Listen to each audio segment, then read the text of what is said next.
আসসালামু আলাইকুম, hello everyone and again welcome back to my পুরো ব্লগটায় থাকছে শীতের আমেজ অ্যান্ড পিঠাপুলি এইসব নিয়ে। তো এটা ছিল পাঁচবিবি রেলওয়ে স্টেশনের একটা পিঠার দোকান। এখানে বেশ কয়েকটা দোকান ছিল যেখানে প্রচুর রকমের পিঠা আর খুবই সুস্বাদু, প্লাস দেখতেও খুবই সুন্দর টাইপের পিঠা ছিল। আমি ফার্স্টে একটা পাটিসাপটা নিয়ে নিয়েছিলাম, ভিতরে ছিল ওরা বলছিল খিরসা দাও, বাট অনেক মজা। এটাকে বলতেছিল কালাইয়ের পিঠা, এটাও খেয়েছি, এটাও অনেক বেশি মজা ছিল।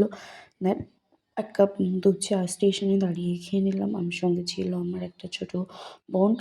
তো সে চা খেয়েছে রং চা, আমি খেয়েছি দুধ চা।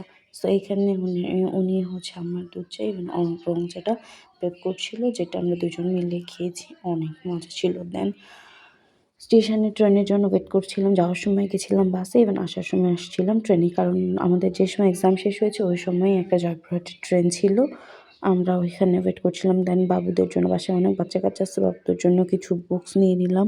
উনি আমাকে ইনসিস্ট করছিল কিছু মলম-টলম এগুলো নেওয়ার জন্য, বাট আমি নিই নাই। দেন ট্রেন চলে আসছে, ট্রেনে উঠছি। ট্রেনে ওই মামাটা উঠছিল। দেন বাসায় এসে সকলের জন্য বিকালবেলা আরকি সন্ধ্যায় নুডলস বানিয়েছিলাম, দেন চা বানিয়েছিলাম।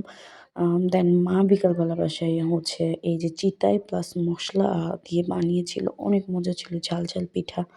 সো এই পর্যন্ত থাকছে আজকের ভ্লগটা। Thanks for watching. Tata, by.